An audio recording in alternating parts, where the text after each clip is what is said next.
Hi hello welcome to Veranda Race YouTube channel and welcome back to daily current affairs session. നമ്മളിന്ന് നോക്കുന്നത് August മന്തിൻ്റെ important current affairs ആണ്. എൻ്റെ പേര് ശ്രുതി. Okay, അപ്പോൾ ഓഡിബിൾ ആണെന്ന് വിചാരിക്കുന്നു. നമുക്ക് സെഷനിലോട്ട് കിടക്കാം. ഇന്ന് RRB ക്ലർക്ക് മെയിൻസ് എക്സാം ഒക്കെ നടക്കുന്ന ഒരു ദിവസമാണ്. സോ എക്സാം എഴുതുന്ന എല്ലാ കുട്ടികൾക്കും ഓൾ ദി ബെസ്റ്റ്. അതേപോലെ തന്നെ SSC MTS എക്സാം ആണ് ഇനി വരാൻ പോകുന്നത്. റെയിൽവേ നോട്ടിഫിക്കേഷനും വന്നിട്ടുണ്ട്. സോ 13th ആണ് ലാസ്റ്റ് ഡേറ്റ് എന്ന് തോന്നുന്നു. എല്ലാവരും അപ്ലൈ ചെയ്യാൻ നോക്കുക. ലാസ്റ്റ് മിനിറ്റിലേക്ക് വേണ്ടിയിട്ട് വെയിറ്റ് ചെയ്തിരിക്കുന്നത്. ഓക്കെ, സോ ഇത്രയേ ഉള്ളൂ. നമുക്ക് ഇൻട്രൊഡക്ഷൻ ആയിട്ട് പറയാം. നമുക്ക് സെഷൻ സ്റ്റാർട്ട് ചെയ്യാം. അപ്പോൾ എല്ലാവർക്കും ഒരിക്കൽ കൂടി ഗുഡ് മോർണിംഗ്.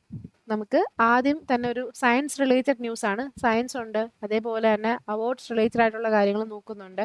പിന്നെ കഴിവതും നമ്മളൊരു ടോപ്പിക്ക് പറയുമ്പോൾ അത് റിലേറ്റഡ് ആയിട്ട് റീസെൻ്റ് ആയിട്ട് വന്നിട്ടുള്ള ന്യൂസുകളും ചോദിക്കാൻ ചാൻസ് ഉള്ള സ്റ്റാറ്റിക് പോയിന്റും കൂടെ മാക്സിമം ഞാൻ പ്രിപ്പയർ ചെയ്തിട്ടുണ്ട്. നിങ്ങളത് നോട്ട് എഴുതിയെടുക്കാം. ഓക്കെ, വരുന്ന ഏതെങ്കിലുമൊക്കെ എക്സാംസിന് എന്തായാലും അത് ഷുവറായിട്ടും അത് യൂസ്ഫുൾ ആയിരിക്കും. ഓക്കെ, സോ ഞാൻ ഇനി പറഞ്ഞ് ബോറടിപ്പിക്കുന്നില്ല. നമുക്ക് ഫസ്റ്റ് ടോപ്പിക്കിലോട്ട് കിടക്കാം. ഫസ്റ്റ് ന്യൂസിലോട്ട് കിടക്കാം. IIA അഥവാ ഇന്ത്യൻ ഇൻസ്റ്റിറ്റ്യൂട്ട് ഓഫ് ആസ്ട്രോഫിസിക്സിലെ ആസ്ട്രോണമേഴ്സ് റീസെൻ്റ് ആയിട്ടൊരു കണ്ടുപിടുത്തം കൊണ്ടുവന്നിട്ടുണ്ടായിരുന്നു. നമ്മുടെ സണ്ണിൻ്റെ ക്രോമോസ്ഫിയർ ഉണ്ടല്ലോ. ക്രോമോസ്ഫിയർ എന്ന് പറയുമ്പോൾ സണ്ണിൻ്റെ ഏറ്റവും ലോവർ പാർട്ടിലുള്ള ഒരു പ്ലാസ്മ ലെയറിനെയാണ് ഈ ക്രോമോസ്ഫിയർ എന്ന് പറയുന്നത്. കൃത്യമായിട്ട് പറയുവാണെങ്കിൽ ഫോട്ടോസ്ഫിയറിൻ്റെയും കൊറോണയുടെയും ഇൻ ബിറ്റ്വീൻ ആയിട്ടുള്ള ഒരു ലെയറാണ്, ഒരു പ്ലാസ്മ തിൻ ലെയറാണ് ക്രോമോസ്ഫിയർ എന്ന് പറയുന്നത്. ഈ പറയുന്ന നമ്മുടെ സണ്ണിൻ്റെ ഔട്ടർ പോർഷൻ റെഡ് കളറിൽ കാണുന്നില്ലേ, അതാണ് ക്രോമോസ്ഫിയർ. ഓക്കെ, എന്തുകൊണ്ടാണ് സണ്ണിന് ഈ റെഡ് കളർ വരുന്നതെന്നറിയോ? സണ്ണിൻ്റെ അറ്റ്മോസ്ഫിയറിൽ ഹൈഡ്രജൻ ഉണ്ട്. ഓക്കെ, അപ്പം ഹൈ ടെമ്പറേച്ചറിൽ ഈ ഹൈഡ്രജൻ ഗ്യാസ് ആണ് ഇത്തരത്തിലുള്ള റെഡിഷ് ബ്രൈറ്റ് കളർ എമിറ്റ് ചെയ്യുന്നത്. ഓക്കെ, അതുകൊണ്ടാണ് സണ്ണിന് എപ്പോഴും ഒരു റെഡ് കളർ വരുന്നത്. എന്തിൻ്റെ കാരണത്താലാണ്? എന്തിൻ്റെ പ്രസൻസ് ആണ്? ഹൈഡ്രജൻ്റെ പ്രസൻസ് ആണ്. ഓക്കെ, സോ നമ്മൾ പറഞ്ഞു വന്ന ന്യൂസ് എന്താണെന്ന് വെച്ചാൽ സണ്ണിൻ്റെ ഈ ക്രോമോസ്ഫിയറിന് ഇപ്പോൾ ഇക്വേറ്റർ ആകുമ്പം ഒരു സ്പീഡിലായിരിക്കും അത് റൊട്ടേറ്റ് ചെയ്യുന്നത്, അല്ലെങ്കിൽ പോളാർ റീജിയൻ ആകുമ്പോൾ വേറൊരു സ്പീഡിലായിരിക്കും ഈ പറയുന്ന ക്രോമോസ്ഫിയർ റൊട്ടേറ്റ് ചെയ്യുന്നത്. അങ്ങനെ സണ്ണിൻ്റെ ഈ പറയുന്ന റൊട്ടേഷൻ സ്പീഡിലുള്ള വേരിയേഷനാണ്. പ്രത്യേകിച്ച് പറയുവാണെങ്കിൽ സണ്ണിൻ്റെ ക്രോമോസ്ഫിയറിലെ ഈ റൊട്ടേഷൻ സ്പീഡിൻ്റെ വേരിയേഷൻ ആദ്യമായിട്ടാണ് ഒരു റിസർച്ച് അല്ലെങ്കിൽ ആദ്യമായിട്ടാണ് ഇത്തരത്തിലുള്ളൊരു കണ്ടുപിടുത്തം വന്നേക്കുന്നത്.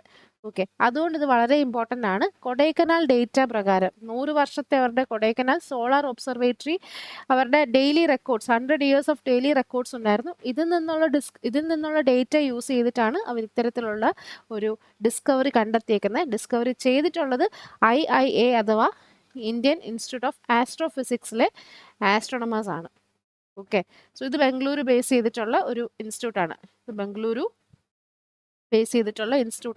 അപ്പോൾ ഒന്നുകൂടെ ജസ്റ്റ് ഒന്ന് സമറൈസ് ചെയ്യാം. സണ്ണിൻ്റെ ഈ പറയുന്ന ഡിഫറെൻറ്റ് സ്പീഡുകൾ, സൺ ഈ പറയുന്ന റൊട്ടേറ്റ് ചെയ്യുന്നത് പല പല സ്പീഡുകളിലായിട്ടാണ്. പല സ്പീഡെന്ന് പറയുമ്പം ഒരു ഇക്വേറ്റർ റീജിയനിൽ ഇതിനൊരു റെവല്യൂഷൻ കവർ ചെയ്യാൻ 25 ദിവസമാണ് എടുക്കുന്നതെങ്കിൽ പോൾസ് സൗത്ത് പോൾ നോർത്ത് പോളിലൊക്കെ ഒരു റെവല്യൂഷൻ കവർ ചെയ്യാൻ 35 ദിവസമാണ് എടുക്കുന്നത്. ഓക്കെ, സോ ആ ഒരു ഡിഫറൻസിന് കാരണമാകുന്നത് എന്തുകൊണ്ടാണെന്ന് വെച്ചാൽ ഇക്വേറ്റർ റീജിയനിൽ സണ്ണിൻ്റെ റൊട്ടേഷൻ കുറച്ചുകൂടെ ഫാസ്റ്റ് ആണ്. എന്ന് പറയുമ്പോൾ 13.98 ഡിഗ്രിയാണ് പെർ ഡേ സൺ റൊട്ടേറ്റ് ചെയ്യുന്നത്. എന്നാൽ പോളാർ റീജിയനിൽ പോൾസിലൊക്കെ ആദ്യത്തേത് ഇക്വേറ്റർ, രണ്ടാമത് പറയുന്നത് പോൾസിലാണ്. പോൾസിൽ സണ്ണിൻ്റെ റൊട്ടേഷൻ സ്പീഡ് എന്ന് പറയുന്നത് കുറച്ചുകൂടെ കമ്പാരിറ്റീവ്ലി സ്ലോ ആണ്. കൃത്യമായിട്ട് പറയുവാണെങ്കിൽ 10.5 ഡിഗ്രി പെർ ഡേ. ഇതാണ് പോൾ റീജിയനിലുള്ള സണ്ണിൻ്റെ റൊട്ടേഷൻ.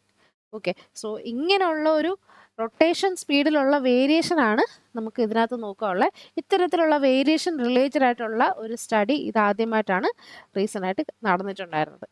ഓക്കെ, സോ അത് ജസ്റ്റ് നോട്ട് ചെയ്ത് വെക്കുക. വളരെ ഇമ്പോർട്ടൻ്റ് ആണ്. ഈ ഒരു ടൈം പറഞ്ഞേക്കുന്നത് അത്യാവശ്യം നല്ല ഇമ്പോർട്ടൻ്റ് ആണ്. ഓക്കെ, ഇനി ഈ പറയുന്ന എല്ലാ കണ്ടെത്തലുകളും ഈ ഒരു ഡിസ്കവറി അല്ലെങ്കിൽ ഈ ഒരു ഫൈൻഡിങ്സ് എല്ലാം ഇവർ പബ്ലിഷ് ചെയ്തേക്കുന്ന ജേണലിൻ്റെ പേരാണ് ആസ്ട്രോഫിസിക്കൽ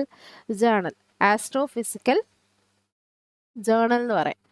അതും വേണമെങ്കിൽ ഒന്ന് നോട്ട് ചെയ്തോ, ചിലപ്പോൾ ചോദിക്കാൻ ചാൻസ് ഉണ്ട്. Astrophysical journal.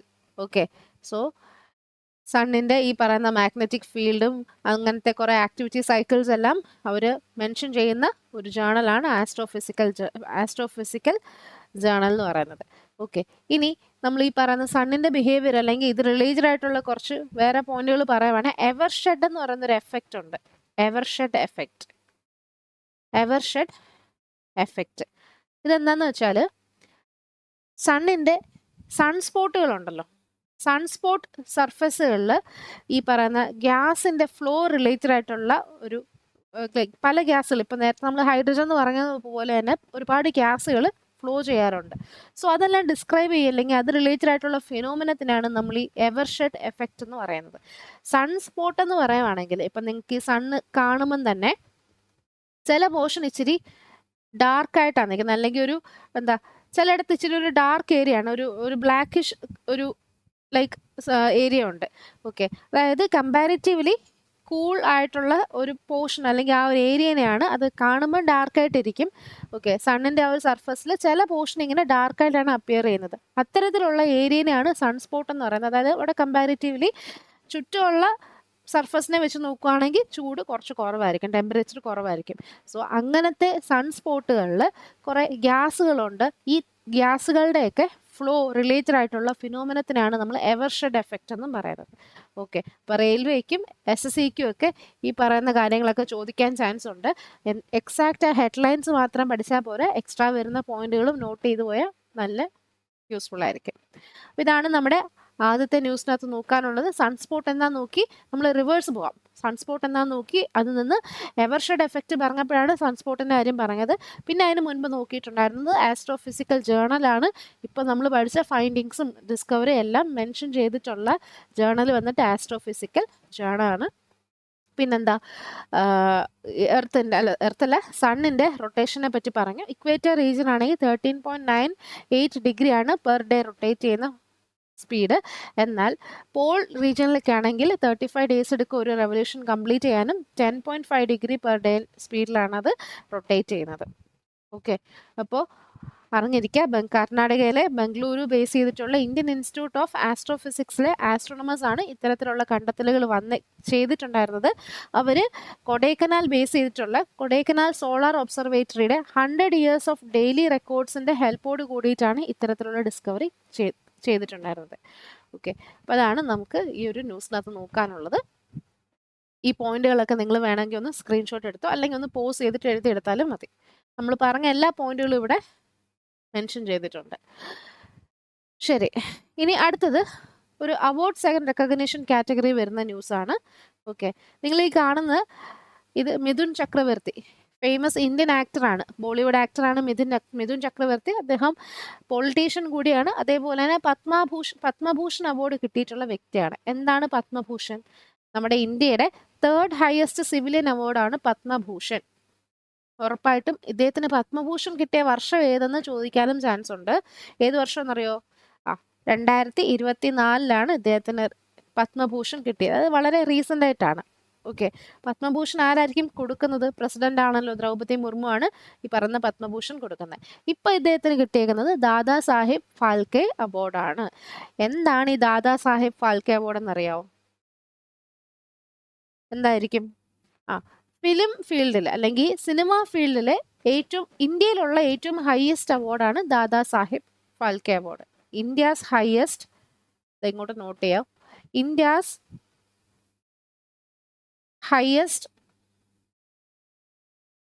award in the field of cinema, award in the field of film അല്ലെങ്കിൽ സിനിമ. ഓക്കെ, ഇതാണ് ദാദാ സാഹിബ് ഫാൽക്കെ അവാർഡ്. ഇത് ഇന്ത്യയിലുള്ള ഏറ്റവും ഹയസ്റ്റ് സിനിമാ മേഖലയിലുള്ള അവാർഡാണ്. എന്നാൽ ലോകത്ത് മൊത്തം നോക്കുവാണെങ്കിൽ ബിഗ്ഗസ്റ്റ് അവാർഡ് ഏതാ? ഫിലിം ഫീൽഡിലുള്ള ബിഗ്ഗസ്റ്റ് അവാർഡ് ഏതാ?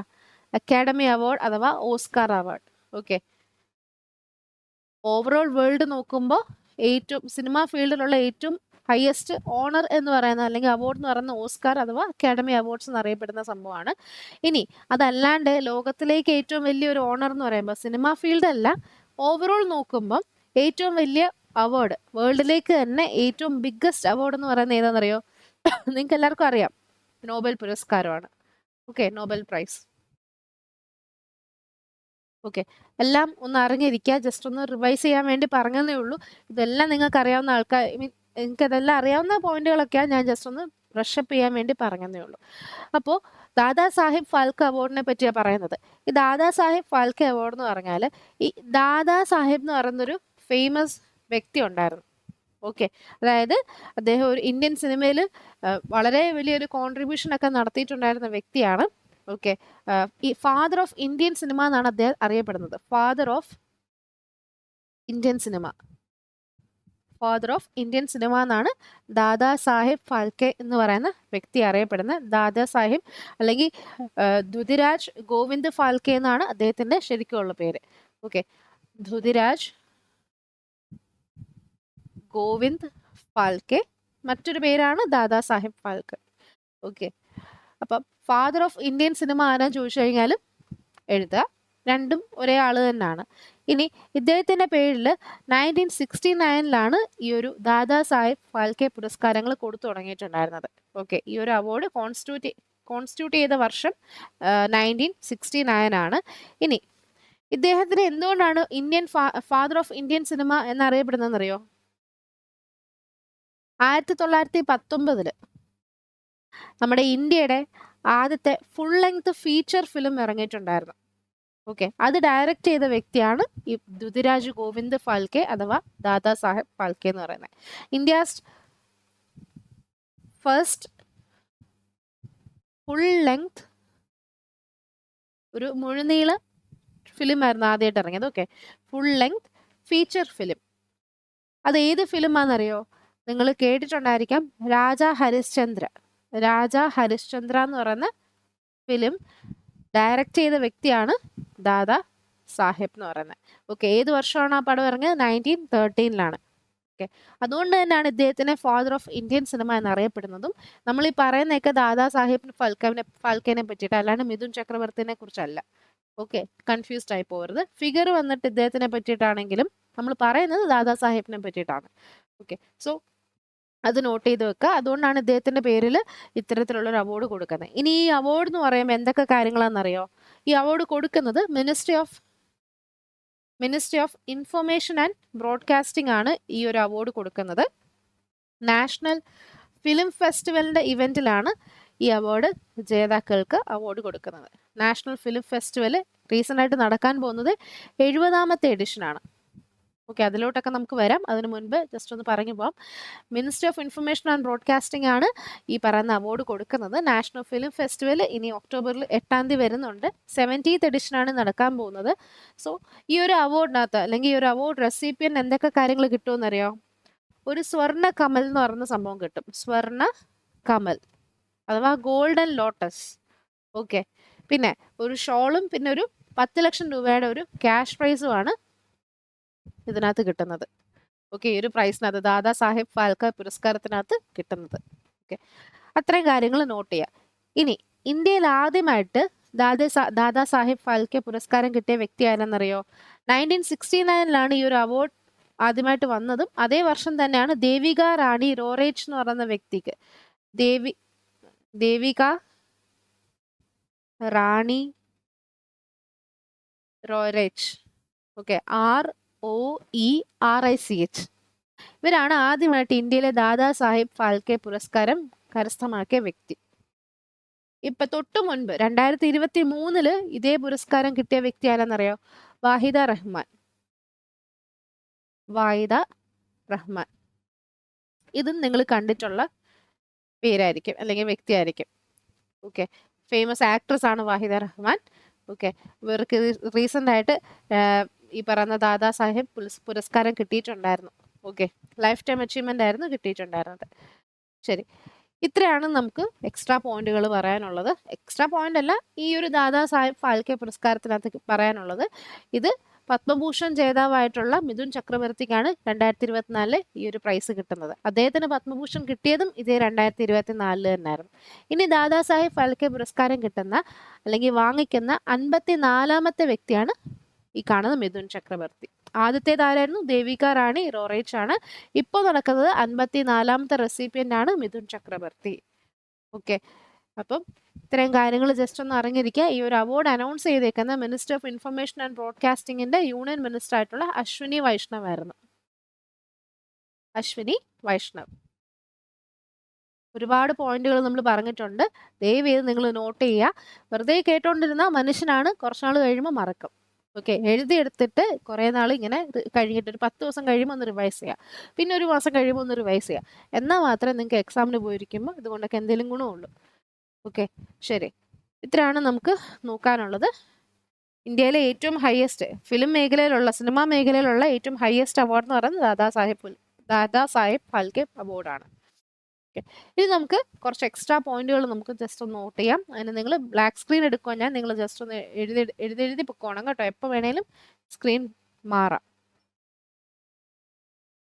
നമ്മൾ ഏറ്റവും ആദ്യം പറയാനുള്ളത് നാഷണൽ ഫിലിം അവാർഡ്സിനെ പറ്റിയിട്ടാണ്.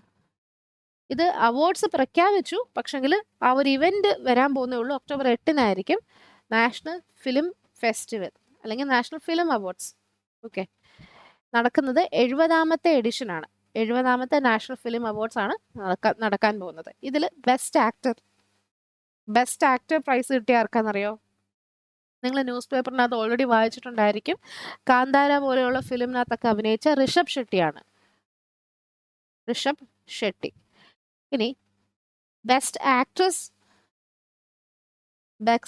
ആക്ട്രസ് പുരസ്കാരം കിട്ടുന്ന 2 വ്യക്തികളാണ് ഈ ഒരു അവാർഡ് ഷെയർ ചെയ്യുന്നത്. ഒന്ന് നമ്മുടെ മലയാളികളുടെ അഭിമാനമായ നിത്യ മേനൻ. ഓക്കെ, ഇനി അടുത്തതാരാന്നറിയോ? മാനസി പരേഖ്. ഓക്കെ, ഈ 2 വ്യക്തികളാണ് ഇത്തവണത്തെ ബെസ്റ്റ് ആക്ട്രസ് കാറ്റഗറിയിലുള്ള നാഷണൽ ഫിലിം അവാർഡ്സ് കരസ്ഥമാക്കുന്നത്. ഓക്കെ, ഏറ്റവും കൂടുതൽ അവാർഡ് കിട്ടിയ പടം പൊന്നിയിൻ സെൽവൻ 1.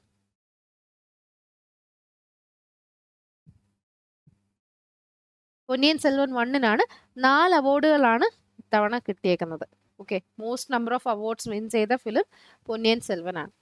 ഓക്കെ, ഇനി ഏറ്റവും പ്രധാനപ്പെട്ട കാര്യം ബെസ്റ്റ് ഫീച്ചർ ഫിലിം ആണ്. ഇത് നമ്മൾ കഴിഞ്ഞ ദിവസം എന്തോ പറയാൻ നേരം ഞാൻ ജസ്റ്റ് നോട്ട് ചെയ്തിട്ട് ഒന്ന് ഹൈലൈറ്റ് ചെയ്ത് പറഞ്ഞായിരുന്നു. ഏതാണെന്നറിയോ ബെസ്റ്റ് ഫീച്ചർ ഫിലിം? ആട്ടം. നമ്മുടെ മലയാളം ഫിലിമാണ്, മലയാളികളുടെ അഭിമാനമാണ്. ആട്ടം എന്ന് പറഞ്ഞ ഫിലിമിനാണ് ബെസ്റ്റ് ഫീച്ചർ ഫിലിം അവാർഡ് കിട്ടിയേക്കുന്നത്. അതും നോട്ട് ചെയ്ത് വെക്കാം. ആട്ടം. ഓക്കെ, അപ്പൊ ഇതാണ് നമുക്ക് നാഷണൽ ഫിലിം ഫെസ്റ്റിവൽ അല്ലെങ്കിൽ നാഷണൽ ഫിലിം അവാർഡ്സിനെ പറ്റി പറയാനുള്ള 70ാമത്തെ എഡിഷനാണ് ഇത്തവണ നടക്കുന്നത്. ഓക്കെ, ഇനി അത് കൂടാതെ ഇപ്പം നമ്മളൊരു അവാർഡ്സ് ആൻഡ് റെക്കഗ്നീഷൻ കാറ്റഗറിയിലുള്ള ന്യൂസ് ആണല്ലോ നോക്കിയത്. റീസെൻ്റ് ആയിട്ട് നമുക്ക് പെട്ടെന്ന് ഓർമ്മ വരുന്ന കുറച്ച് അവാർഡ്സ് നമുക്ക് നോക്കാം. ഇപ്പം ഏറ്റവും നമ്മൾ ഫിലിം റിലേറ്റഡ് ആയിട്ടാണ് പറഞ്ഞു നിർത്തിയേക്കുന്നത്. അതുകൊണ്ട് തന്നെ ഫിലിം റിലേറ്റഡ് ആയിട്ടുള്ള ഒരാളുടെ കാര്യം പറയാം. ഷാറുഖ് ഖാൻ. ഓക്കെ, കിങ് ഖാന് ഇത്തവണ പാരീസിലുള്ള ഗ്രെവിൻ മ്യൂസിയം, ഇത് നമ്മൾ കറണ്ട് അഫയേഴ്സിൽ ഡിസ്കസ് ചെയ്ത ന്യൂസാണ്, ജസ്റ്റ് ഒന്ന് റിവൈസ് ചെയ്യുന്നതേ ഉള്ളേ. പാരീസിൽ സ്ഥിതി ചെയ്യുന്ന ഗ്രെവിൻ മ്യൂസിയം റീസെൻ്റ് ആയിട്ട് ഗോൾഡ് കോയിൻ ഓണർ ചെയ്തിട്ടുണ്ടായിരുന്നു. ഓക്കെ, അതൊരു പേഴ്സണലൈസ്ഡ് ഗോൾഡ് കോയിൻ ആയിരുന്നു. അതിനകത്ത് എന്താണെന്ന് വെച്ചാൽ അദ്ദേഹത്തിൻ്റെ പിക്ചർ, ഷാറുഖ് ഖാൻ്റെ പിക്ചറൊക്കെ അതിനകത്ത് ഇൻസ്ക്രൈബ് ചെയ്ത് വെച്ചിട്ടുണ്ട്.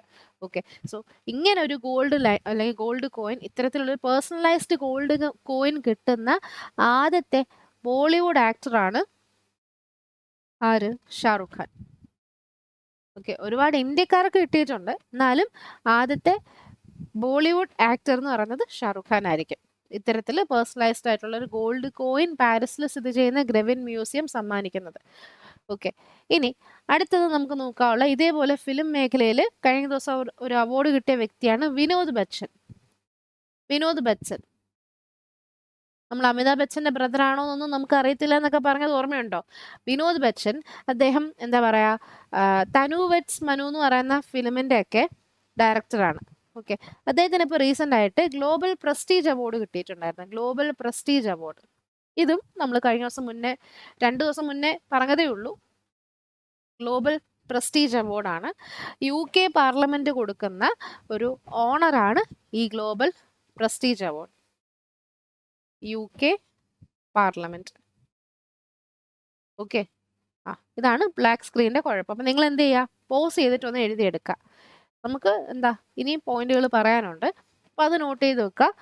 പിന്നെ പിന്നെന്താ നമുക്ക് അതേപോലെ തന്നെ ഫിലിമിലെ വേറൊരു പോയിന്റ് പറയാനുണ്ട്. ലാപത ലേഡീസ് എന്താ ഈ ഫിലിമിന്റെ പ്രത്യേകത?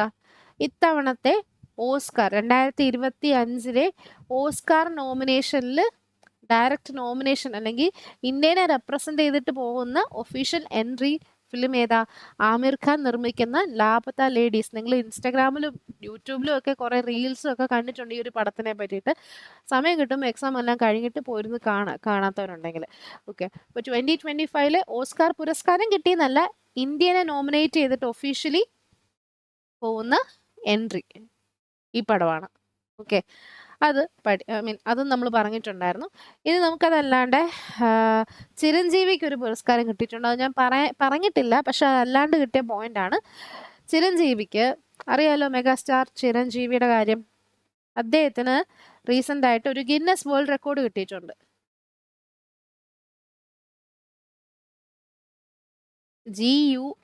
GUINNESS. ഓക്കെ, ഗിന്നസ് വേൾഡ് റെക്കോർഡാണ് ചിരഞ്ജീവിക്ക് റീസെന്റ് ആയിട്ട് കിട്ടിയിരിക്കുന്നത്. എന്തിനുള്ള റെക്കോർഡാണെന്നറിയോ? Most prolific actor, PROLIFIC actor അല്ലെങ്കിൽ dancer. Most prolific actor or dancer എന്നുള്ള, അതായത് ഇന്ത്യൻ ഫിലിം ഇൻഡസ്ട്രിയിൽ തന്നെ ഒത്തിരി ഡാൻസ് മൂവ്മെന്റ്സും അല്ലെങ്കിൽ ഒത്തിരി സോങ്ങുകളും ഒക്കെ, ഏറ്റവും കൂടുതൽ ഡാൻസ് മൂവ്സും ഒക്കെ ഉള്ള ഒരു ആക്ടർ എന്ന് പറയുന്നത് ചിരഞ്ജീവിയാണ്. അതിൻ്റെ ഗിന്നസ് വേൾഡ് റെക്കോർഡാണ് അദ്ദേഹത്തിന് റീസെന്റ് ആയിട്ട് കിട്ടിയിട്ടുണ്ടായിരുന്നത്. ഓക്കെ, അതും നോട്ട് ചെയ്ത് വെക്കാം. പിന്നെ അതല്ലാണ്ട് നമ്മൾ ഇന്നലെ പഠിച്ച ഒരു ന്യൂസ് എന്തായിരുന്നു? ശാസ്ത്ര രാമാനുജൻ അവാർഡ്. ഓക്കെ, ഞാൻ ഈ പയ്യെ പറയുന്നത് നിങ്ങൾക്കൊന്ന് എഴുതിയെടുക്കാൻ വേണ്ടിയിട്ടാണ് കേട്ടോ. ശരി, നിങ്ങൾക്ക് അത് ഇനി ഞാൻ ഭയങ്കര ലാഗായിട്ട് തോന്നുവാണ്. നിങ്ങളൊരു 1.5 ആ ഒരു സ്പീഡിൽ പ്ലേബാക്ക് സ്പീഡ് ഇച്ചിരി ഒന്ന് കൂട്ടിയിട്ടാൽ മതി. അങ്ങനെ കണ്ടാലും മതി. ഇനി അതല്ല, എഴുതിയെടുക്കാൻ സമയം കിട്ടുന്നില്ല എന്നാണ്, പോസ് ചെയ്തിട്ട് എഴുതിയെടുത്താലും മതി. അതൊക്കെ നിങ്ങളുടെ ഇഷ്ടം പോലെ. നമ്മൾ പറഞ്ഞുകൊണ്ടിരുന്ന ശാസ്ത്ര രാമാനുജൻ അവാർഡിനെ പറ്റിയിട്ടാണ്. ഇത്തവണ ഇത് ഫേമസ് ആയിട്ടുള്ള ഏകദേശം 30-35 വയസ്സിന് താഴെയുള്ള 32 വയസ്സിന് താഴെയുള്ള ഫേമസ് മാത്തമാറ്റീഷ്യൻസിന് കൊടുക്കുന്ന ഒരു അവാർഡാണ് ശാസ്ത്ര രാമാനുജൻ അവാർഡ്. ഇത്തവണ ഈ അവാർഡ് കിട്ടിയേക്കുന്ന വ്യക്തി ആരാന്ന് പറയുക? Alexander June. ഓക്കെ, ഇത് നമ്മൾ ഇന്നലെ പഠിച്ചതുള്ളൂ. DUNN ആണ്, അലക്സാണ്ടർ ജൂൺ. ഓക്കെ, ഇനി അതല്ലാണ്ട് ഒരു സ്പോർട്സ് മേഖലയിൽ അവാർഡ് പെട്ടെന്ന് ഓർമ്മ കിട്ടാനാണെങ്കിൽ ഏതാ? പ്രത്യാശ റായ്.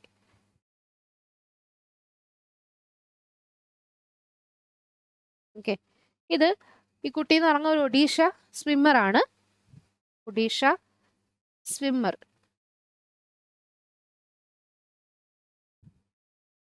32ാമത്തെ ഏകലവ്യ പുരസ്കാരം കിട്ടുന്ന വ്യക്തിയാണ്. 32ാമത്തെ എഡിഷനാണ് ഏകലവ്യ അവാർഡ് കിട്ടുന്ന 32ാമത്തെ റെസിപ്പിയൻ്റ് ആണ് പ്രത്യാശ റായ് അഥവാ പ്രത്യാശ റേ, എങ്ങനെ വേണേലും പറയാം. ഒഡീഷ ബേസ് ചെയ്തിട്ടുള്ളൊരു സ്വിമ്മറാണ് ആ പെൺകുട്ടി. ഓക്കെ, അപ്പോൾ ഇത്രയാണ് നമുക്ക് പെട്ടെന്ന് ഓർമ്മ. റീസെൻ്റ് ആയിട്ട് നമ്മൾ പറഞ്ഞിട്ടുള്ള കുറച്ച് അവാർഡ്സ് ആൻഡ് റെക്കഗ്നേഷൻ ബേസ് ചെയ്തിട്ടുള്ള പോയിന്റുകൾ. ഇതൊന്നും അല്ല, കുറേ വന്നിട്ടുണ്ട്. എല്ലാം കൂടെ പറയാൻ നിന്ന് കഴിഞ്ഞ് ഇന്ന് 2 മണിക്കൂറായാലും സെഷൻ തീരത്തില്ല. ഓക്കെ, അപ്പോൾ ഇത്രയും പറഞ്ഞ് നമുക്ക് തൽക്കാലം ഒന്ന് വൈൻഡപ്പ് ചെയ്യാം. പിന്നെ വേറെ ഇതേപോലെ വല്ലപ്പോഴും അവാർഡ്സ് റെക്കഗ്നിഷൻ വരുമ്പം ബാക്കി പോയിന്റുകൾ നമുക്കൊന്ന് റിവൈസ് ചെയ്യാം. ഓക്കെ, അപ്പോൾ ഇതാണ് നമ്മൾ പറഞ്ഞുകൊണ്ടിരുന്നത്. നമുക്കിനി വേഗം അടുത്ത ന്യൂസിലോട്ട് പോകാം. ഇനി അധികം ലാഗ് ആക്കുന്നില്ല. ഞാൻ ഈ പറഞ്ഞ പോയിന്റുകൾ ജസ്റ്റ് ഒന്ന് വേണേൽ സ്ക്രീൻഷോട്ട് എടുത്തോ. ഓക്കെ, എഴുതിയതാണേലും ഇതിനകത്ത് ടൈപ്പ് ചെയ്തതാണെങ്കിലും. ഓക്കെ, അപ്പോൾ അടുത്ത ന്യൂസ് വന്നിട്ട് ഒരു ലിസ്റ്റാണ് നമുക്ക് നോക്കുന്നത്. ഹൂറൂൺ ഇന്ത്യ അണ്ടർ 35 എന്ന് പറയുന്ന ലിസ്റ്റാണ്. ഓക്കെ, ബേസിക്കലി ഇതിനകത്ത് എന്താണ് അവർ പരാമർശിക്കുന്നതെന്ന് വെച്ചാൽ ഇന്ത്യയിലുള്ള ടോപ്പ് യങ് ഓൺടർപ്രിനേഴ്സിനാണ് ഇതിനകത്ത് അവർ ലിസ്റ്റ് ചെയ്തേക്കുന്നത്. ഓക്കെ, അണ്ടർ 35 എന്ന് പറയുമ്പോൾ 35 വയസ്സോ അതിൽ താഴെയുള്ള യങ്, അതുകൊണ്ടാണ് അവർ യങ് ഓൺടർപ്രിനേഴ്സ് എന്ന് പറയുന്നത്. ഓക്കെ, അപ്പോൾ ആ ഒരു ലിസ്റ്റിനകത്ത് ഇഷ അംബാനി, പരിത പരേഖ്, നമ്മൾ നേരത്തെ ഒരു മാനസി പരേഖിനെ പറ്റി പറയായിരുന്നു അല്ലേ, നിത്യ മേനന്റെ കൂടെ നാഷണൽ ഫിലിം അവാർഡ്സിൽ ബെസ്റ്റ് ആക്ട്രസ് അവാർഡ് ഷെയർ ചെയ്തിട്ടുള്ള വ്യക്തിയാണ്. ഓക്കെ, അതവിടെ നിൽക്കട്ടെ. പിന്നെ ഗസൽ അലഗ്, അങ്ങനെ കുറേ ഫേമസ് ആയിട്ടുള്ള ഓൺടർപ്രണേഴ്സിന്റെ കാര്യമാണ് പറയുന്നത്. അങ്ങനെ ടോപ്പ് 10 യങ് ഓൺടർപ്രണേഴ്സിനാണ് ഹൂറൂൺ ഇന്ത്യ അണ്ടർ 35 ലിസ്റ്റിനകത്ത് അവർ എൻലിസ്റ്റ് ചെയ്തേക്കുന്നത്. അതിൽ ടോപ്പിൽ നിൽക്കുന്ന വ്യക്തി ആരാന്നറിയോ? അടുത്ത സ്ലൈഡിലുണ്ട്, ഞാനിവിടെ പറയാം. അൻകുഷ് സച്ദേവ എന്ന് പറയുന്ന വ്യക്തിയാണ്. അൻകുഷ് സച്ദേവ, അദ്ദേഹം ഷെയർ ചാറ്റിന്റെ മോജിന്റെ ഒക്കെ CEO ആണ്. ഓക്കെ, അപ്പോൾ ഈ ഒരു ലിസ്റ്റിൽ ഏറ്റവും ഫസ്റ്റ് റാങ്കിൽ നിൽക്കുന്നത് അങ്കുഷ് സച്ദേവ. സെക്കൻഡ് റാങ്ക് വന്നിട്ട് നീതിഷ് ശാരദ. നീതിഷ് ശാരദ എന്ന് പറയുമ്പം സ്മാർട്ട് വർക്ക്സ് എന്ന് പറയുന്ന സ്റ്റാർട്ടപ്പ് കമ്പനിയുടെ ആ ഒരു എന്റർപ്രൈസിന്റെ ഓണറാണ്. അതേപോലെ തേർഡ് പ്രൈസ് വന്നിട്ട് അക്ഷിത് ജയൻ. ഓക്കെ, അക്ഷിത് ജയൻ, പിന്നെ ചൈതന്യ രതി, ഇവരൊക്കെയാണ് ഈ പറയുന്ന പ്രൈസ് അല്ലെങ്കിൽ സെക്കൻഡും തേർഡും ഫോർത്തും റാങ്കിൽ വന്നേക്കുന്നത്. ഓക്കെ, അപ്പം ടോപ്പ് 10 ആണ്. അതിലെവിടെയോ ഇഷ അംബാനിയൊക്കെ ഉണ്ട്. ടോഡൽ എന്ന് പറയുന്ന കുട്ടികളുടെ ഒരു ഓൺലൈൻ പ്ലാറ്റ്ഫോം ഉണ്ട്, അതിൻ്റെ ഫൗണ്ടറാണ് പരിത പരേഖ്. പിന്നെ റിലയൻസ് ലിമിറ്റഡിൻ്റെ നോൺ എക്സിക്യൂട്ടീവ് ഡയറക്ടറാണ് ഇഷ അംബാനി. പിന്നെ മാമാ എർത്തിൻ്റെ ഫൗണ്ടറാണ് ഗസൽ അലഗ്. ഇങ്ങനെയുള്ള വ്യക്തികളൊക്കെയാണ്, ഫേമസ് ആയിട്ടുള്ള വ്യക്തികളൊക്കെയാണ് ഹൂറൂൺ ഇന്ത്യ അണ്ടർ 35 ലിസ്റ്റിനകത്ത് ഇടം നേടിയിട്ടുള്ള young entrepreneurs. Top 10 young entrepreneurs. First 4 റാങ്കിങ്ങിലുള്ള വ്യക്തികളുടെ പേര് ഒന്നുകൂടെ പറയാം. അങ്കുഷ് സച്ദേവ, നീതിഷ് ശാരദ, അക്ഷിത് ജയൻ, പിന്നെ ചൈതന്യ രതി. ഓക്കെ, അപ്പം അതാണ് നമുക്ക് ഇതിനകത്ത് നോക്കാനുള്ളത്. ഇനി അടുത്തത് ചെറിയൊരു ന്യൂസാണ്. Total employment in manufacturing industries ആണ്. മാനുഫാക്ചറിങ് ഇൻഡസ്ട്രീസ് എന്ന് പറയുമ്പോൾ നിങ്ങൾക്ക് അറിയാമല്ലോ, ഞാൻ എടുത്ത് പറയേണ്ട ആവശ്യമില്ല. ഓരോരോ കാര്യങ്ങളൊക്കെ ഇപ്പോൾ ഇലക്ട്രോണിക്സ് ആയിക്കോട്ടെ, അല്ലെങ്കിൽ എന്തെങ്കിലും മെഷീനറി ആയിക്കോട്ടെ, അങ്ങനത്തെ മാനുഫാക്ചറിങ് ഇൻഡസ്ട്രീസിലേക്ക് ടോട്ടൽ എംപ്ലോയ്മെന്റ് റേറ്റ് ആണ് പറയുന്നത്. FY23 ഓവറോൾ 7.5% എംപ്ലോയ്മെന്റ് ആയിട്ട് ടോട്ടൽ എംപ്ലോയ്മെന്റ് വന്നിട്ടുണ്ട്. ഓക്കെ, അത്രയായിട്ട് കൂടിയിട്ടുണ്ടെന്നാണ് റിപ്പോർട്ടിനകത്ത് പറയുന്നത്. റിപ്പോർട്ട് തയ്യാറാക്കിയത് MOSPI അഥവാ ministry of statistics and programme ഇംപ്ലിമെന്റേഷൻ്റെ അണ്ടറിലുള്ള ഒരു ഡിപ്പാർട്ട്മെന്റാണ് ആനുവൽ സർവേ ഓഫ് ഇൻഡസ്ട്രീസ്. ഇവരാണ് ഈ ഒരു റിപ്പോർട്ട് അല്ലെങ്കിൽ ഒരു സർവേ കണ്ടക്ട് ചെയ്തിട്ടുണ്ടായിരുന്നത്. ഓക്കെ, അപ്പോൾ നമുക്ക് നോക്കാനുള്ള എന്താണെന്ന് വെച്ചാൽ FY22 ഈ പറയുന്ന എംപ്ലോയ്മെന്റ് എണ്ണം വന്നിട്ട്, അതും മാനുഫാക്ചറിങ് ഇൻഡസ്ട്രീസിലെ കൗണ്ട് വന്നിട്ട് എംപ്ലോയീസിൻ്റെ കൗണ്ട് 1.72 crore ആയിരുന്നു. എന്നാൽ FY23 എത്രയായിന്നറിയോ? അത് 7.5% കൂടി 1.85 crore ആയിട്ടുണ്ട്. അപ്പോൾ ആ ഒരു ഇൻക്രീസ് ആണ് 7.5%. ഓക്കെ, അപ്പോൾ ഒന്നുകൂടെ ഒന്ന് സമ്മപ്പ് ചെയ്യാം. Minister of statistics and programme implementation അണ്ടറിലുള്ള ആനുവൽ സർവേ ഓഫ് ഇൻഡസ്ട്രീസ് എന്ന് പറയുന്ന ഒരു ഡിപ്പാർട്ട്മെന്റ് ആണ് ഇത്തരത്തിലുള്ള മാനുഫാക്ചറിങ് ഇൻഡസ്ട്രീസിലുള്ള ടോട്ടൽ എംപ്ലോയ്മെന്റ് റേറ്റ് എടുത്തേക്കുന്നത്.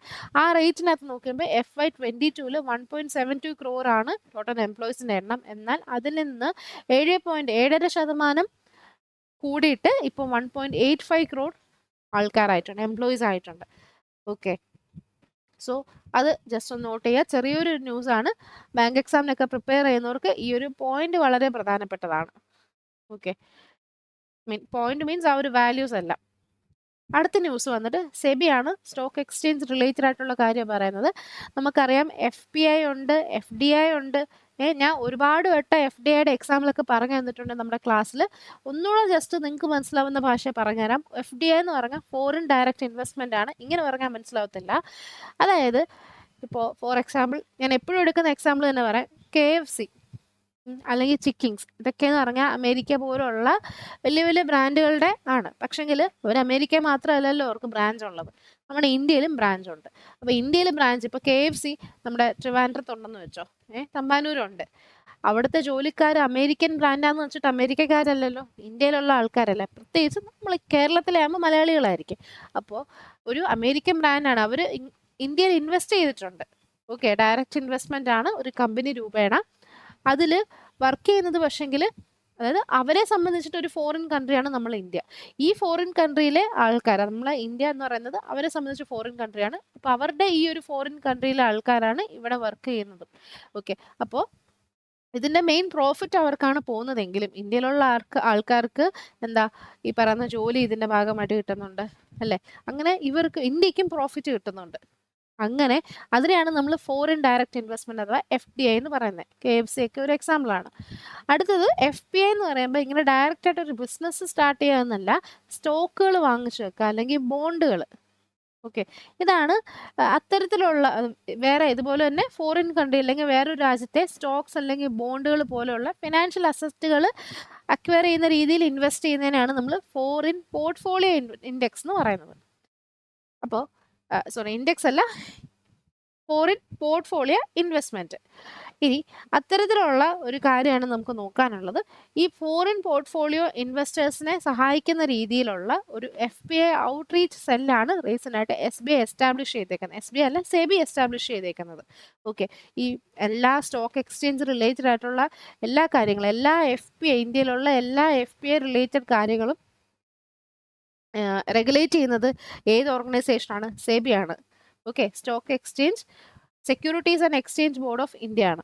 ഓക്കെ, സോ ഈ FPI ഔട്ട്റീച്ച് സെല്ല് എസ്റ്റാബ്ലിഷ് ചെയ്തേക്കുന്നത് SEBI ആണ് മനസ്സിലാക്കുക. ഇനി എന്തിനാണ് ഇത്തരത്തിലുള്ളൊരു FPI ഔട്ട്റീച്ച് സെല്ലെന്നറിയോ? ഈ ഫോറിൻ ഇൻവെസ്റ്റേഴ്സ് ഉണ്ട്, ഇന്ത്യൻ സെക്യൂരിറ്റി മാർക്കറ്റിലൊക്കെ ഇൻവെസ്റ്റ് ചെയ്തേക്കുന്ന ഒരുപാട് ഫോറിൻ ഇൻവെസ്റ്റേഴ്സ് ഉണ്ട്. അവരുടെ ആ ഒരു എക്സ്പീരിയൻസ് ഒന്ന് എൻഹാൻസ് ചെയ്യാൻ വേണ്ടിയിട്ടാണ് ഇത്തരത്തിലുള്ള FPI ഔട്ട്റീച്ച് സെല്ലുകൾ ഉള്ളത്. ഈ പറയുന്ന എക്സ്പീരിയൻസ് എന്ന് പറയുമ്പം അവർക്ക് ഫോറിൻ ക്യാപിറ്റൽ, നമ്മൾ ഈ ഫോറിൻ ക്യാപിറ്റലൊക്കെ ഒരുപാട് അട്രാക്ട് ചെയ്യാൻ വേണ്ടിയിട്ടും, അത് മാത്രമല്ല ഇതിൻ്റെ ആ ഒരു രജിസ്ട്രേഷൻ പ്രോസസ്സൊക്കെ കുറച്ചുകൂടെ ഒന്ന് സിംപ്ലിഫൈ ചെയ്യുക. ഓക്കെ, രജിസ്ട്രേഷൻ പ്രോസസ്സൊക്കെ സിംപ്ലിഫൈ ചെയ്യുക, അല്ലെങ്കിൽ എന്താ പറയുക, കംപ്ലൈൻസ് റിലേറ്റഡ് ആയിട്ടുള്ള കാര്യങ്ങൾ, ഡോക്യുമെൻറ്റേഷൻ, ഇനി ഇതിൻ്റെ ഒരുപാട് ഓപ്പറേഷണൽ ചലഞ്ചസ് ഉണ്ട്. അപ്പോൾ ഇതിനെയൊക്കെ ഒന്ന് അസിസ്റ്റ് ചെയ്യാൻ വേണ്ടിയിട്ടാണ് ഇങ്ങനൊരു സെല്ലിൻ്റെ പേരെന്താ? FPI ഔട്ട്റീച്ച് സെല്ലാണ്. ഓക്കെ, സോ ഫോറിൻ ഇൻവെസ്റ്റേഴ്സിൻ്റെ എക്സ്പീരിയൻസ് എൻഹാൻസ് ചെയ്യുക. എക്സ്പീരിയൻസ് എന്ന് പറയുമ്പോൾ ഇത്തരത്തിലുള്ള രജിസ്ട്രേഷൻ പ്രോസസ്സ് ഒന്ന് സീംലെസ് ആക്കുക, കുറച്ചുകൂടെ ഒന്ന് സിംപ്ലിഫൈ ചെയ്യുക. അതേപോലെ തന്നെ ഒരുപാട് ഫോറിൻ ക്യാപിറ്റൽസ് അട്രാക്ട് ചെയ്യുക, കംപ്ലയിൻസ് റിലേറ്റഡ് ആയിട്ടോ ഡോക്യുമെൻറ്റേഷൻ റിലേറ്റഡ് ആയിട്ടുള്ള കാര്യങ്ങളിലൊക്കെ ഒരു അസിസ്റ്റൻസ് കൊടുക്കുകയാണ് ഈ ഒരു സെല്ലിൻ്റെ മെയിൻ എയിം എന്ന് പറയുന്നത്. മറക്കരുത്, SEBI ആണ് ഇത്തരത്തിലുള്ള FPI ഔട്ട്റീച്ച് സെല്ല് സ്ഥാപിച്ചേക്കുന്നത്. സീംലെസ് മാർക്കറ്റ് ആക്സസിന് വേണ്ടിയിട്ടാണ്, ഫോറിൻ ഇൻവെസ്റ്റേഴ്സിൻ്റെ സീംലെസ് മാർക്കറ്റ് ആക്സസിന് വേണ്ടിയിട്ടാണ് ഈ ഒരു സെല്ല് വന്നേക്കുന്നത്. ഓക്കെ, ഏറ്റവും ബേസിക് ആയിട്ട് FPIയും FDയും തമ്മിലുള്ള വ്യത്യാസം എന്താണെന്ന് നിങ്ങൾ അറിഞ്ഞിരിക്കുക. ഓക്കെ, അപ്പം അതാണ് നമ്മുടെ ഈ ഒരു ന്യൂസിനകത്ത് നമുക്ക് നോക്കാനുള്ളത്. ഓക്കെ, SEBIനെ പറ്റി പറയുവാണെങ്കിൽ SEBI എസ്റ്റാബ്ലിഷ് ചെയ്ത വർഷം 1992 ആണ്. ഓക്കെ, SEBIയും SIDBിയും തമ്മിൽ തിരിഞ്ഞു പോലെ SIDBI എസ്റ്റാബ്ലിഷ് 1990-ലും SEBI വന്നത് 1992-ലുമാണ്. ഓക്കെ, SEBIൻ്റെ എല്ലാ ബാങ്കിങ് ഇൻസ്റ്റിറ്റ്യൂഷൻ്റെയും അവസാനം ഓഫ് ഇന്ത്യ വെച്ചാണെങ്കിലും, അങ്ങനെ ഓഫ് ഇന്ത്യ വെച്ച് അവസാനിക്കുകയാണെങ്കിൽ അതിൻ്റെ ഹെഡ് ക്വാർട്ടേഴ്സ് മുംബൈ ആണല്ലോ. എന്നാൽ കുറച്ച് എക്സെപ്ഷണൽ കേസ് ഉണ്ട്, IRDI, SIDBI, അങ്ങനെയുള്ള കുറച്ച് എക്സെപ്ഷണൽ കേസ് ഉണ്ട്. SIDBിയുടെ ഹെഡ് ക്വാർട്ടേഴ്സ് വന്നിട്ട് ലക്നൗ ആണ്. ഓക്കെ, IRDIയുടെ ഹൈദരാബാദാണ്. Insurance regulatory development authority of India ആണ്, ഹൈദരാബാദ് ആണ് അവരുടെ ഹെഡ് ക്വാർട്ടേഴ്സ് വരുന്നത്. ഓക്കെ, സോ ഇത്രേ ഉള്ളൂ നമുക്ക് ഇതിനകത്ത് നോക്കാനുള്ളത്. അടുത്ത ന്യൂസിലോട്ട് പോകാം. അടുത്തത് വന്നിട്ട് ഒരു സെൻട്രൽ ഗവൺമെന്റ് സ്കീമിനെ പറ്റിയിട്ടാണ് പറയുന്നത്. ജൽ ഹി അമൃത് എന്ന് പറയുന്ന സ്കീമാണ്. ജൽ ഹി അമൃത്. ഓക്കെ, നമ്മൾ വേറൊരു സ്കീം പറയാറുണ്ട്, അമൃത് 2.0. അമൃത് 2.0 എന്ന് പറയുന്ന ഒരു സ്കീം ഉണ്ട്, അറിയാലോ. Atal mission for rejuvenation and urban transformation അടുത്ത സ്ലൈഡിലുണ്ട്. ഓക്കെ, Atal mission for rejuvenation and urban transformation 2.0 വേർഷൻ്റെ ഭാഗമായിട്ട് വന്നിട്ടുള്ള ഒരു സ്കീമാണ് ജൽ ഹി അമൃത് എന്ന് പറയുന്ന സ്കീം. ഓക്കെ, പേര് കേൾക്കുമ്പോൾ തന്നെ അറിയാം ഇത് എഫക്റ്റീവായിട്ടുള്ള വാട്ടർ മാനേജ്മെന്റിന് വേണ്ടിയിട്ട് തയ്യാറാക്കിയിരിക്കുന്ന ഒരു സ്കീമാണ്. ഇനി ഈ എഫക്റ്റീവായിട്ടുള്ള വാട്ടർ മാനേജ്മെന്റ് എന്ന് പറയുമ്പോൾ എന്താ സംഭവം? ഇത് ഏകദേശം ഒരു 100 ദിവസം നീണ്ടു നിൽക്കുന്ന ഒരു ഇനീഷ്യേറ്റീവാണ്.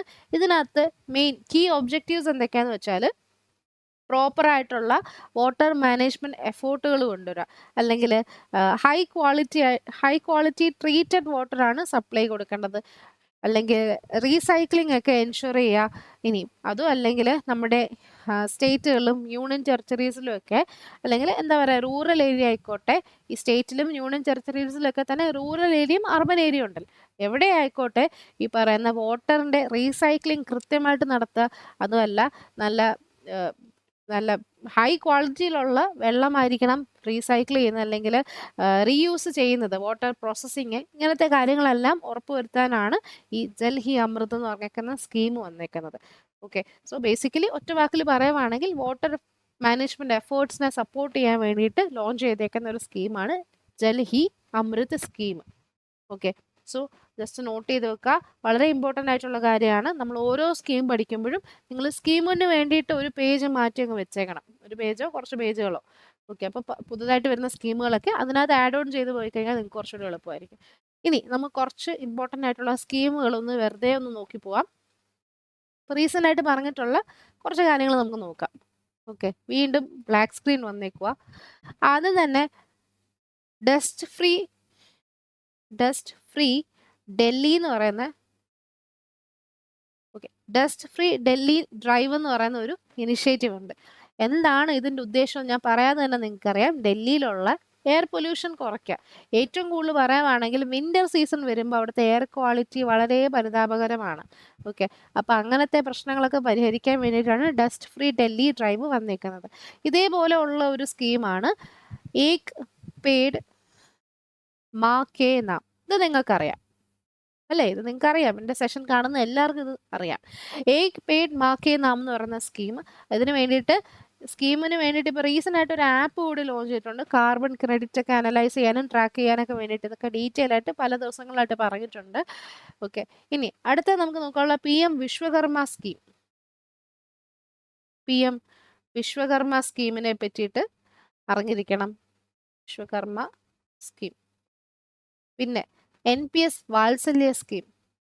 NPS അക്കൗണ്ട് എന്നാൽ അത് കുട്ടികൾക്ക് വേണ്ടിയിട്ടുള്ളതാണ് NPS വാത്സല്യ സ്കീം. ഇതും ഡീറ്റെയിൽ ആയിട്ട് ഞാൻ ഒരു ദിവസം പറഞ്ഞു തന്നിട്ടുണ്ട്. എന്താണ് NPS, എന്താണ് NPS വാത്സല്യ, പിന്നെ UPS, അങ്ങനെ ഒരുപാട് കാര്യങ്ങൾ നമ്മൾ പറയാറുണ്ട്. ഓക്കെ, പ്രീവിയസ് ആയിട്ടുള്ള വീഡിയോസ് എടുത്ത് നോക്കിയാലും മതി. ഇനി അതൊന്നും ഇല്ലെങ്കിലും വേണ്ടില്ല, പുതുതായിട്ട് കാണുന്നവർ ഇന്നോട്ട് കണ്ടു തുടങ്ങിയാലും മതി. ഇതേ പോയിന്റുകളൊക്കെ നമ്മൾ വീണ്ടും ഡിസ്കസ് ചെയ്യും. റിവൈസ് ചെയ്യുമ്പം എടുത്തിടാറുള്ള പോയിന്റുകളാണ്. അതേപോലെ ഒരു സ്കീമാണ് PM ഡ്രൈവ് സ്കീം. ഇത് ബേസിക്കലി ഇലക്ട്രിക് വെഹിക്കിൾസിന് വേണ്ടിയിട്ടുള്ളതാണ്, for electric vehicles. Okay, PM drive scheme for electric vehicles ഉണ്ട്. ഇനി നമ്പികെ നക്ഷെ. ഇത് നമ്മൾ അങ്ങനെ പറഞ്ഞിട്ടില്ലാത്തൊരു സ്കീമാണ്, നമ്പികെ നക്ഷെ. ഇത് എന്തിനു വേണ്ടിയിട്ടാണെന്നറിയോ? ഈ ബിൽഡിംഗ് അപ്രൂവലൊക്കെ ഉണ്ടല്ലോ, അതിൻ്റെയൊക്കെ ഒരു പ്രോസസ്സ് കുറച്ചുകൂടെ ഒന്ന് എളുപ്പമാക്കാൻ വേണ്ടി, കുറച്ചുകൂടെ സിംപ്ലർ ആക്കാനും കുറച്ചുകൂടെ ഫാസ്റ്റർ ആക്കാനും വേണ്ടിയിട്ട് ബിൽഡിംഗ് അപ്രൂവൽസ് ഒക്കെ അതിന് വേണ്ടിയിട്ടുള്ള സ്കീമാണ് നമ്പികെ നക്ഷെ എന്ന് പറയുന്നത്. ഏറ്റവും ലാസ്റ്റ് ഉപസ്ഥിതി പോർട്ടൽ. ഇതെന്താ സംഭവം എന്നറിയോ? ഈ ഹെൽത്ത് കെയർ സെക്ടേഴ്സിലൊക്കെ അല്ലെങ്കിൽ ഹെൽത്ത് കെയർ ഡിപ്പാർട്ട്മെന്റിലെയൊക്കെ സ്റ്റാഫുകളുടെ, ഈവൻ അത് ഡോക്ടർ ആയിക്കോട്ടെ, നേഴ്സ് ആയിക്കോട്ടെ, അറ്റൻഡർ ആയിക്കോട്ടെ, അല്ലെങ്കിൽ ഈവൻ സെക്യൂരിറ്റി ആയിക്കോട്ടെ, എല്ലാ സ്റ്റാഫുകളും, ഹെൽത്ത് ഡിപ്പാർട്ട്മെന്റിലെ എല്ലാ സ്റ്റാഫുകളുടെയും ഡെയിലി അറ്റൻഡൻസ് വളരെ ആക്യുറേറ്റ് ആയിട്ട് ട്രാക്ക് ചെയ്യാൻ വേണ്ടിയിട്ടുള്ള ഒരു പോർട്ടലാണ് ഉപസ്ഥിതി പോർട്ടൽ. ഇനി ഉടായ്പകളൊന്നും നടക്കത്തില്ല. കൃത്യസമയത്ത് ഡോക്ടർമാർ വരണം, കൃത്യസമയത്ത് പഞ്ച് ഔട്ട് ചെയ്യണം, അങ്ങനത്തെ കുറേ കാര്യങ്ങൾ, മാനദണ്ഡങ്ങളൊക്കെ വന്നിട്ടുണ്ട്. അപ്പം അതിനൊക്കെ വേണ്ടിയിട്ടുള്ളതാണ് ഉപസ്ഥിതി പോർട്ടൽ. ഓക്കെ, അതോടുകൂടിയിട്ട് നമ്മൾ ഈ ഒരു സ്കീമിൻ്റെ സെഷൻ അങ്ങ് വൈൻഡ് അപ്പ് ചെയ്യാം. ഓക്കെ, ഇപ്പോൾ പറഞ്ഞത് നമ്മൾ എന്തായിരുന്നു? ജൽ ഹി അമൃത് എന്ന് പറഞ്ഞ സ്കീമിനെ പറ്റിയിട്ടായിരുന്നു പറഞ്ഞുകൊണ്ടിരുന്നത്. ശരി, ഇനി അടുത്ത ന്യൂസ് വന്നിട്ട് റീസെൻ്റ് ആയിട്ട് minister of ports shipping and വാട്ടർവേസിൻ്റെ യൂണിയൻ മിനിസ്റ്ററാണ് സർബാനന്ദ സോനോവാൾ. അദ്ദേഹം റീസെൻ്റ് ആയിട്ട് ക്രൂസ് ഭാരത് മിഷൻ എന്ന് പറയുന്ന ഒരു മിഷൻ കൊണ്ടുവന്നിട്ടുണ്ട്. എന്തിനു വേണ്ടിയിട്ടാണെന്നറിയോ? ക്രൂസ് മിഷൻ എന്ന് പറയുമ്പോൾ നമ്മുടെ ഇന്ത്യയിലുള്ള ക്രൂസ് സെക്ടർ, ഓക്കെ, ഈ ഷിപ്പിംഗ് ഓക്കെ, ക്രൂസ് എന്ന് പറയുമ്പോൾ ആ ഒരു ക്രൂസ് പാസഞ്ചേഴ്സിൻ്റെ എണ്ണം ഇരട്ടിപ്പിക്കുക, അങ്ങനെയുള്ള ഒരു അംബീഷ്യസ് ഗോളിന് വേണ്ടിയിട്ടാണ് ഇത്തരത്തിലുള്ള ക്രൂസ് ഭാരത് മിഷൻ വന്നേക്കുന്നത്. ഓക്കെ, പ്രിസൈസ് ആയിട്ട് പറയുവാണെങ്കിൽ നമ്മുടെ 2047 ആകുമ്പോഴത്തേക്ക്, ഓക്കെ, അല്ലെങ്കിൽ പോട്ടെ 2024 ഇപ്പം നിലവിലുള്ള ഈ ക്രൂസ് പാസഞ്ചേഴ്സിൻ്റെ എണ്ണം, ക്രൂസ് ടൂറിസം ഒക്കെ ഒന്നുകൂടെ ബൂസ്റ്റ് ചെയ്യാൻ വേണ്ടിയിട്ടാണ്. അപ്പോൾ ഇവരുടെ എണ്ണം എന്ന് പറഞ്ഞാൽ ഈ ക്രൂസ് ടൂറിസത്തിന് വേണ്ടിയിട്ട് ഒരു വർഷം വരുന്ന പാസഞ്ചേഴ്സിൻ്റെ എണ്ണം 4.6 ലക്ഷമാണ്. എന്നാൽ 2047 ആകുമ്പോഴത്തേക്ക് എത്ര ആക്കണം എന്നാണെന്നറിയോ ഇവരുടെ ടാർഗറ്റ്? ഒരു വർഷം 50 ലക്ഷം വരെ ക്രൂസ് പാസഞ്ചേഴ്സ് വരണം എന്നാണ് ഇവരുടെ ടാർഗറ്റ്. ഓക്കെ, സോ അതിന് വേണ്ടിയിട്ടുള്ളൊരു മിഷനാണ് ഇപ്പോൾ റീസെൻ്റ് ആയിട്ട് അവർ ഇംപ്ലിമെൻ്റ് ചെയ്തേക്കുന്നത്. നോഡൽ മിനിസ്റ്റർ ഏതാ? Minister of ports, shipping and waterways ആണ്. അതിൻ്റെ യൂണിയൻ മിനിസ്റ്റർ ആയിട്ടുള്ള സർബാനന്ദ സോനോവാലാണ് അതിപ്പോൾ റീസെൻ്റ് ആയിട്ട് ലോഞ്ച് ചെയ്തേക്കുന്നത്. ഓക്കെ, മഹാരാഷ്ട്രയിലെ മുംബൈ പോർട്ടിലാണ് ക്രൂസ് ഭാരത് മിഷൻ ലോഞ്ച് ചെയ്തേക്കുന്നത്. ഒന്നുകൂടെ പറയാം, നമ്മുടെ ഇന്ത്യയിലെ ക്രൂസ് ടൂറിസം സെക്ടർ. ഓക്കെ, ഇതാണ് ക്രൂസ് വെഹിക്കിൾസ് ഒക്കെ. ഓക്കെ, അപ്പോൾ വെസലുകളൊക്കെ ഇല്ലേ, അതാണ് സംഭവം. ക്രൂസ് ഭാരത് മിഷൻ എന്ന് പറയുന്നത് നമ്മുടെ ഇന്ത്യയിലുള്ള ക്രൂസ് ടൂറിസം സെക്ടർ വളർത്താൻ വേണ്ടിയിട്ടാണ്. ഇന്ത്യനെ മൊത്തത്തിൽ ഒരു ക്രൂസ് ടൂറിസത്തിൻ്റെ ഗ്ലോബൽ ഹബ് ആക്കാൻ വേണ്ടിയിട്ട് കൂടിയാണ് ഇത്തരത്തിലുള്ള ഒരു മിഷൻ അവർ സ്റ്റാർട്ട് ചെയ്തേക്കുന്നത്. ഓക്കെ, അപ്പോൾ ക്രൂസ് പാസഞ്ചേഴ്സിൻ്റെ എണ്ണം ഡബിൾ ആക്കുക, അങ്ങനെ ഒരുപാട് ടാർഗറ്റ് ഉണ്ട്. അതേപോലെ തന്നെ ഈ ക്രൂസ് ടൂറിസം സെക്ടേഴ്സിൽ സസ്റ്റൈനബിൾ ആയിട്ടുള്ള പ്രാക്ടീസസ് കൊണ്ടുവരിക, ഇനി ഇൻഫ്രാസ്ട്രക്ചർ ഡെവലപ്മെൻറ്റ്സ് നടത്തുക, അങ്ങനെ ഒരുപാട്, ഇനി ഇൻ്റർനാഷണൽ ലെവലിലുള്ള പാർട്ട്ണർഷിപ്പ് കൊണ്ടുവരിക, അങ്ങനെ ഒരുപാട് എയിമോട് കൂടിയിട്ടാണ് ക്രൂസ് ഭാരത് മിഷൻ ലോഞ്ച് ചെയ്തേക്കുന്നത്. ഓക്കെ, അത് വളരെ ഇമ്പോർട്ടൻ്റ് ആയിട്ടുള്ള കാര്യമാണ്. ഹാർബർ ക്രൂസ് ഉണ്ട്, റിവർ ഇൻലാൻഡ് ക്രൂസ് ഉണ്ട്, ഇനി ഐലൻഡ് ക്രൂ ഉണ്ട്, ഓഷ്യൻ ക്രൂ ഉണ്ട്. അങ്ങനെ 3 സെഗ്മെൻറ്റ്സിലായിട്ടാണ് ക്രൂസ് വെഹിക്കിൾസ് ഉള്ളത്. ഓക്കെ, ഒന്നുകൂടെ എഴുതി തരാം. Ocean and harbour cruise. Okay, അടുത്ത് റിവർ ആൻഡ് ഇൻലാൻഡ് ക്രൂസ് ഉണ്ട്, ലാസ്റ്റ് ഐലൻഡ് ക്രൂസ് ഉണ്ട്. അങ്ങനെ 3 കീ സെഗ്മെന്റിലായിട്ടാണ് ഈ പറയുന്ന ക്രൂസ് വെഹിക്കിൾസ് വെസൽസ് വരുന്നത്. ഓക്കെ, ചിലത് ബാക്ക് വാട്ടറിലായിരിക്കും, ചിലത് ലേക്കുകളായിരിക്കും, ചിലത് ഡീപ്പ് സീ ആയിരിക്കും, കോസ്റ്റൽ ക്രൂസ് ഉണ്ട്. ഓക്കെ, ചില ഇന്റർ ഐലൻഡ് ടൂറിന് വേണ്ടിയിട്ടുള്ള ക്രൂസ് ഉണ്ട്. അങ്ങനെ പല പല എയിമോട് കൂടിയിട്ട് ഈ 3 സെഗ്മെന്റ്സിലാണ് ക്രൂസ് വെഹിക്കിൾസ് ഉള്ളത്. ഇങ്ങനെ ഒരു മിഷൻ വരുന്നത് കൊണ്ട് തന്നെ നമ്മുടെ ഇന്ത്യയിൽ ജോബ് ഓപ്പർച്യൂണിറ്റീസും കൂടും. ഏകദേശം നമ്മുടെ എന്താ പറയുക, ഇത്തരത്തിലുള്ള ടൂറിസം മേഖലയിൽ ഉള്ള ഒരു ഉയർച്ച കാരണം നമുക്ക് ഏകദേശം 40,000-ഓളം ആൾക്കാരെ, 40,000 അല്ല, 4 ലക്ഷത്തോളം ആൾക്കാർ ജോബ് ക്രിയേഷൻസ് ആയിരിക്കും ഇതിനകത്ത് കിട്ടുന്നത്. 4 lakh ജോബ്സ് ആയിരിക്കും ഇതിൻ്റെ ഭാഗമായിട്ട് വരാൻ പോകുന്നത്. ഓക്കെ, സോ അതും നിങ്ങൾ നോട്ട് ചെയ്ത് വെക്കുക. ഇതൊക്കെയാണ് നമുക്ക് ഇതിനകത്ത് നോക്കാനുള്ളത്. ടെക്നോളജി ആയിക്കോട്ടെ, ക്രൂസ് പ്രൊമോഷൻ ആയിക്കോട്ടെ, അങ്ങനെ ഒരുപാട് ഫ്രെയിം വർക്കുകളും ഒരുപാട് കപ്പാസിറ്റി ബിൽഡിംഗ് പ്രോഗ്രാംസ് ഒക്കെയാണ് ഈ ഒരു മിഷന്റെ ഭാഗമായിട്ട് അവർ ലോഞ്ച് ചെയ്യാൻ ഉദ്ദേശിക്കുന്നത്. ഓക്കെ, 3 ഫേസുകളിലായിട്ടാണ് അവരത് കണ്ടക്ട് ചെയ്യാൻ ഉദ്ദേശിക്കുന്നത്. ഒക്ടോബർ 1 തൊട്ട് 2024 ഒക്ടോബർ 1 തൊട്ട് 2029 മാർച്ച് 31 വരെ ആയിരിക്കും. ഇതിന് ഇൻഫ്രാസ്ട്രക്ചർ ഡെവലപ്മെന്റ്, അല്ലെങ്കിൽ ഇന്റർനാഷണൽ പാർട്ട്ണർഷിപ്പ്, സസ്റ്റൈനബിൾ പ്രാക്ടീസസ്, അങ്ങനെ ഒരുപാട് കാര്യങ്ങൾ അവർ എയിം ചെയ്തേക്കുന്നത്, ഫോക്കസ് ചെയ്തേക്കുന്നത്. ഓക്കെ, അപ്പോൾ ഇത്രേ ഉള്ളൂ നമുക്ക് ഇന്നത്തേക്ക് ഡിസ്കസ് ചെയ്യാനുള്ള കറണ്ട് അഫയേഴ്സ്. നിങ്ങൾക്ക് മനസ്സിലായി എന്ന് വിചാരിക്കുന്നു. നിങ്ങൾക്ക് യൂസ്ഫുൾ ആയെങ്കിൽ നിങ്ങളൊന്ന് ലൈക്ക് ചെയ്യുക, ഫ്രണ്ട്സിനൊക്കെ ഒന്ന് ഷെയർ ചെയ്ത് കൊടുക്കുക. അത്രമാത്രമേ എനിക്ക് പറയാനുള്ളൂ. ഓക്കെ, അപ്പോൾ ഇന്നലെ നിങ്ങളുടെ സജഷൻ പ്രകാരമാണ് നമ്മൾ എക്സ്ട്രാ പോയിന്റുകളൊക്കെ എഴുതുന്നത്. ഓക്കെ, അപ്പോൾ അത് നോട്ട് ചെയ്ത് പോവുക. നമ്മൾ പഠിക്കുന്നത് എന്നാണേലും നമുക്ക് ഉപകാരപ്പെടും. ഓക്കെ, ഇന്നല്ലെങ്കിൽ നാളെ നമുക്ക് ഉപകാരപ്പെടുന്നതാണ് നമ്മൾ പഠിക്കുന്നത്, നമ്മുടെ നോളജ് എന്ന് പറയുന്നത്. സോ അത് ബ്രഷ് ചെയ്ത് മാക്സിമം അതിൻ്റെ എഫിഷ്യൻസി കൊണ്ടുവരിക, മാക്സിമം പ്രാക്ടീസ് ചെയ്യുക. അതോടൊപ്പം തന്നെ ഈ പറയുന്ന പോയിന്റുകളൊക്കെ എഴുതിയെടുക്കുക, റിവൈസ് ചെയ്യുക. എഴുതിയെടുത്തിട്ട് വെറുതെ ബുക്ക് അടച്ചു വെച്ചിട്ട് ഒരു കാര്യമില്ല, റിവൈസ് ചെയ്താൽ മാത്രമേ നമുക്ക് നിങ്ങളുടെ ലക്ഷ്യം നിങ്ങൾക്ക് അച്ചീവ് ചെയ്യാൻ പറ്റത്തുള്ളൂ. ഓക്കെ, അപ്പോൾ ഇനി ഞാൻ പറഞ്ഞ് ബോറടിപ്പിക്കുന്നില്ല, നമുക്ക് തൽക്കാലം സെഷൻ വൈൻഡപ്പ് ചെയ്യാം. നാളെ ഇതേപോലെ തന്നെ രാവിലെ 7 മണിക്ക് കാണാം. സോ അതുവരേക്കും take care, bye. And live full skip ചെയ്യാണ്ട്, ലൈവ് അല്ല റെക്കോർഡിംഗ് ആണ് ഇന്ന് നമ്മൾ കണ്ടക്ട് ചെയ്തത്.